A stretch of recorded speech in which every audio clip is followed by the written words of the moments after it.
ಉತ್ತರ ಕನ್ನಡದ ಶಿರೂರಿನ ಸಮೀಪ ಈ ದುರಂತ ಸಂಭವಿಸಿದ್ದು. ಮಣ್ಣು ಕುಸಿದ ಅಡಿ ಸಿಲುಕಿ ಹಲವರು ಸಾವನ್ನಪ್ಪಿದ್ರು. ಇದೀಗ ಆ ಸ್ಥಳಕ್ಕೆ ಕುಮಾರಸ್ವಾಮಿ ಭೇಟಿ ಕೊಟ್ಟಿದ್ದಾರೆ. ಕೇಂದ್ರ ಸಚಿವ ಕುಮಾರಸ್ವಾಮಿ ಆ ಕಾರ್ಯಾಚರಣೆ ಇನ್ನೂ ನಿರಂತರವಾಗಿ ನಡೀತಾ ಇದೆಯಲ್ಲ, ಆ ಸ್ಥಳಕ್ಕೆ ಭೇಟಿ ಕೊಟ್ಟಿದ್ದಾರೆ. ಘಟನಾ ಸ್ಥಳದಲ್ಲಿ ಸದ್ಯ ಕೇಂದ್ರ ಸಚಿವ ಎಚ್.ಡಿ. ಕುಮಾರಸ್ವಾಮಿ ಇದ್ದಾರೆ. ಬೃಹತ್ ಗಾತ್ರದ ಗುಡ್ಡ ಕುಸಿತದಿಂದ ಇಲ್ಲಿ ದೊಡ್ಡ ಅನಾಹುತ ಸಂಭವಿಸಿತ್ತು. ಆ ಸ್ಥಳದಲ್ಲಿ ನಿರಂತರವಾಗಿ ಕಳೆದ 2-3 ದಿನದಿಂದ ಮಣ್ಣು ತೆರವಿನ ಕಾರ್ಯಾಚರಣೆ ನಡೀತಾನೆ ಇದೆ. ಒಂದು ಕಡೆ ನದಿಗೆ ಗ್ಯಾಸ್ ಟ್ಯಾಂಕರ್ ಕೊಚ್ಕೊಂಡು ಹೋಗಿ ಬಿದ್ದಿತ್ತು, ಮತ್ತೊಂದು ಕಡೆ ರಸ್ತೆ ಮೇಲೆ ಅಗಾಧವಾದ ಪ್ರಮಾಣದ ಮಣ್ಣು ತುಂಬಿಕೊಂಡಿತ್ತು. ಗುಡ್ಡ ಕುಸಿತ ಆಗಿದ್ದರಿಂದ ನಿರಂತರ ಕಾರ್ಯಾಚರಣೆ ಆಗ್ತಾ ಇದ್ರು ಕೂಡ ಈಗಲೂ ಅದೇ ಪರಿಸ್ಥಿತಿ ಇದೆ. ಅಲ್ಲಿ ಮಳೆಯ ನಡುವೆನೇ ಕಾರ್ಯಾಚರಣೆ ಸಾಗ್ತಾ ಇದೆ. ಇದೀಗ ಈ ಘಟನಾ ಸ್ಥಳಕ್ಕೆ, ಉತ್ತರ ಕನ್ನಡದ ಶಿರೂರಿನ ಗುಡ್ಡ ಕುಸಿತದ ಸ್ಥಳಕ್ಕೆ ಈಗ ಕೇಂದ್ರ ಸಚಿವರಾಗಿರುವಂಥ ಎಚ್.ಡಿ. ಕುಮಾರಸ್ವಾಮಿ ಭೇಟಿ ಕೊಟ್ಟಿದ್ದಾರೆ. ನಿನ್ನೆ ಕೂಡ ಅಲ್ಲಿ ಕಾರ್ಯಾಚರಣೆಯಲ್ಲಿ ಭಾಗಿಯಾಗಿದ್ದಂಥವರು ನ್ಯೂಸ್ ಫಸ್ಟ್ ಜೊತೆ ಮಾತನಾಡಬೇಕಾದ್ರೆ ಒಂದು ಲಾರಿ ಸಿಲುಕಿರೋದಂತೂ ಹೌದು, ಅದರ ಲೊಕೇಶನ್ ಕೂಡ ಇದರ ಕೆಳಗೇನೆ ಪ್ರೆಡಿಕ್ಟ್ ಆಗ್ತಾ ಇದೆ. ಮತ್ತು ಒಂದು ಕಾರ್ ಇದೆ ಅಂತ ಹೇಳಲಾಗ್ತಾ ಇದೆ, ಅದ್ರ ಬಗ್ಗೆ ಖಚಿತತೆ ಇಲ್ಲ. ಇನ್ನೂ 2 ದಿನ ಆಗಬಹುದು ಸಂಪೂರ್ಣವಾಗಿ ಇದನ್ನು ಸರಿಸಬೇಕು ಅಂದರೆ ಅಂತ ಹೇಳ್ತಾ ಇದ್ರು.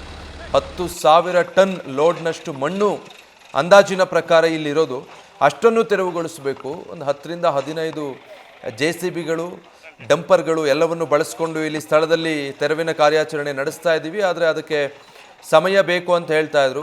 ನೀವೀಗ ನೋಡಬಹುದು, ಆಧುನಿಕ ತಂತ್ರಜ್ಞಾನವನ್ನು ಬಳಸ್ಕೊಂಡು, ಟೆಕ್ನಾಲಜಿಗಳನ್ನು ಬಳಸ್ಕೊಂಡು ಆದಷ್ಟು ಬೇಗ ಈಗ ಇಲ್ಲಿ ತೆರವು ಕಾರ್ಯ ಮಾಡೋದಕ್ಕೆ ಸಾಧ್ಯ ಆಗುತ್ತಾ ಅನ್ನೋದನ್ನು ಸ್ಥಳದಲ್ಲಿ ಅಲ್ಲಿ ರೆಸ್ಕ್ಯೂ ಟೀಮ್ ಪ್ರಯತ್ನ ಪಡ್ತಾ ಇರೋ ದೃಶ್ಯಗಳು. ಮತ್ತೊಂದು ಕಡೆ ನಿರಂತರವಾಗಿ JCBಯಿಂದ ಮಣ್ಣು ತೆರವುಗೊಳಿಸೋ ಕಾರ್ಯ ಆಗ್ತಾನೆ ಇದೆ. ಮಳೆ ನಿಲ್ತಾ ಇಲ್ಲ, ಮತ್ತು ಸಂಜೆ ನಂತರದಲ್ಲಿ ಅಲ್ಲಿ ಕಾರ್ಯಾಚರಣೆಯೂ ಸಾಧ್ಯ ಆಗೋದಿಲ್ಲ. ಹೀಗಾಗಿ ಈ ಘಟನೆ ಸಂಭವಿಸಿ 48 ಗಂಟೆಗೂ ಅಧಿಕ ಸಮಯ ಆಗೋಗಿದೆ. ಈಗಾಗಲೇ ಹತ್ತತ್ರ 3 ದಿನ ಆಗ್ತಾ ಬಂತು. ಆದರೂ ಕೂಡ ಸಂಪೂರ್ಣವಾಗಿ ಅಲ್ಲಿ ಗುಡ್ಡ ಕುಸಿತ ಆಗಿದ್ದ ಸ್ಥಳದಲ್ಲಿ ಮಣ್ಣು ತೆರವು ಕಾರ್ಯಾಚರಣೆ ಇನ್ನೂ ನಡೀತಾನೆ ಇದೆ.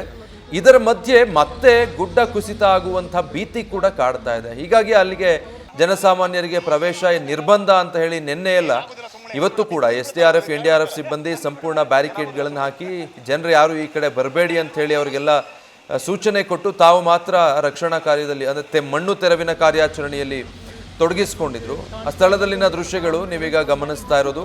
ಇನ್ನೂ ಕೂಡ ನಿರಂತರವಾಗಿ ಕಾರ್ಯಾಚರಣೆ ಸಾಗ್ತಾನೆ ಇದೆ. ಪಕ್ಕದಲ್ಲೇ ಮತ್ತೆ ಅಕ್ಕಪಕ್ಕದ ಗುಡ್ಡ ಕುಸಿಯುವ ಆತಂಕ ಕೂಡ ಇದೆ. ಅದರ ಮಧ್ಯನೇ ಕಾರ್ಯಾಚರಣೆ ಸಾಗಬೇಕಾಗಿದೆ. ಹೀಗಾಗಿ ಮಳೆ ಮಧ್ಯದಲ್ಲೂ ಕೂಡ ಕಾರ್ಯಾಚರಣೆ ನಿಂತ ಹಾಗೆ ಕಾಣ್ತಾ ಇಲ್ಲ. ಸದ್ಯ ಈ ಘಟನಾ ಸ್ಥಳಕ್ಕೆ ಕೇಂದ್ರ ಸಚಿವರಾಗಿರುವಂಥ ಎಚ್.ಡಿ. ಕುಮಾರಸ್ವಾಮಿ ಭೇಟಿ ಕೊಟ್ಟಿದ್ದಾರೆ. ಈ ಹಿಂದೆ ಜಿಲ್ಲಾ ಉಸ್ತುವಾರಿ ಸಚಿವರು ಮತ್ತು ಶಾಸಕರು ಕೂಡ, ಹರೀಶ್ ಸೈಲ್ ಕೂಡ ಇಲ್ಲಿಗೆ ಭೇಟಿ ಕೊಟ್ಟು ಇಲ್ಲಿ ಏನಾಗಿದೆ, ಯಾಕೆ ಇದು ಈ ಘಟನೆಗೆ ಕಾರಣ ಏನು ಅನ್ನೋದ್ರ ಬಗ್ಗೆ ಮಾತನಾಡ್ತಾ ಇದ್ರು. ಅವೈಜ್ಞಾನಿಕ ಕಾಮಗಾರಿನೇ ಇಷ್ಟೆಲ್ಲ ದುರಂತಕ್ಕೆ ಕಾರಣ ಅನ್ನುವಂಥ ಆಕ್ರೋಶವನ್ನು ವ್ಯಕ್ತಪಡಿಸ್ತಾ ಇದ್ರು. ಸ್ಥಳೀಯರು ಕೂಡ ಹೇಳ್ತಾ ಇರೋದು ಅದೇ ಭಾಗದ ಕಾರ್ಯಾಚರಣೆಯ ದೃಶ್ಯ ನೀವೀಗ ಗಮನಿಸ್ತಾ ಇರೋದು. ಪೊಲೀಸ್ ಅಧಿಕಾರಿಗಳು, SDRF NDRF ತಂಡದ ಸಿಬ್ಬಂದಿ, ಅಗ್ನಿಶಾಮಕ ದಳ ಸಿಬ್ಬಂದಿ ಎಲ್ಲ ಸ್ಥಳದಲ್ಲೇ ಇದ್ದಾರೆ. ಶೂಟಿಂಗ್ ಮಾಡ್ತಾ ಇಲ್ವಾ ಅಲ್ಲಿ? ಮ್ಯಾನ್ ಹ್ಯಾಂಡ್ಲಿಂಗ್ ಮಾಡ್ತೀರಾ, ದೂಡ್ತೀರಾ, ಹೊಡಿತೀರಾ? ಯಾವ ತರ ಕಾಣ್ತೇವೆ ನಿಮ್ಗೆ? ಹೊಡಿತೀರಾ ಸರ್? ಅಲ್ಲ ಮೀಡಿಯಾದವ್ರಿಗೆ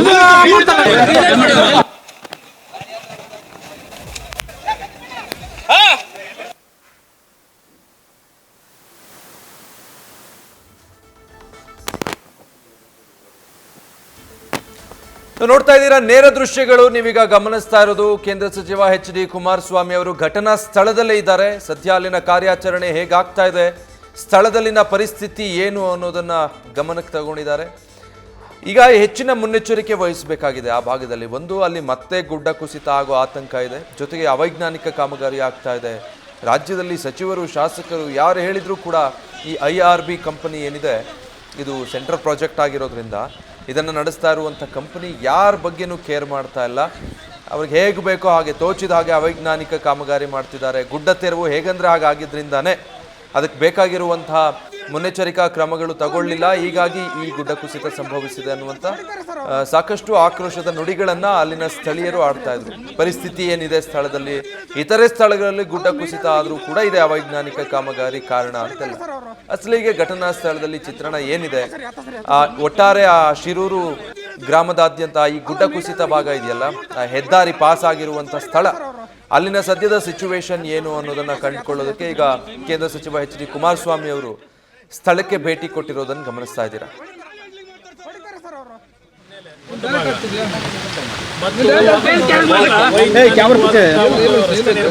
ಸಂದೀಪ್ ಸರ್ ಆಡಿಯೋ ಇಲ್ಲ.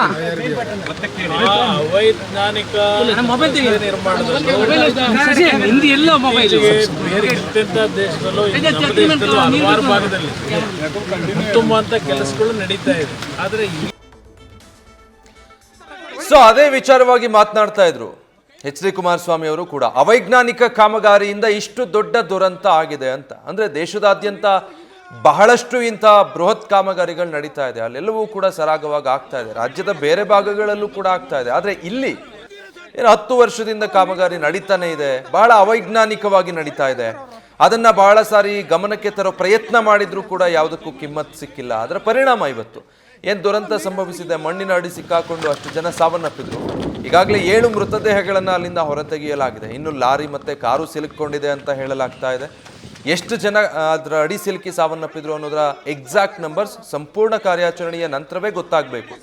ಇಷ್ಟು ದೊಡ್ಡ ದುರಂತಕ್ಕೆ ಕಾರಣ ಆಗಿರೋದು ಅಲ್ಲಿ IRB ಕಂಪನಿ ನಡೆಸ್ತಾ ಇರುವಂತಹ ಅವೈಜ್ಞಾನಿಕ ಕಾಮಗಾರಿನೇ ಇದಕ್ಕೆಲ್ಲ ಕಾರಣ ಅಂತ. ಅಲ್ಲಿ ಗುಡ್ಡ ತೆರವು ಮಾಡಿರುವಂತಹ ವಿಧಾನನೂ ವೈಜ್ಞಾನಿಕವಾಗಿಲ್ಲ.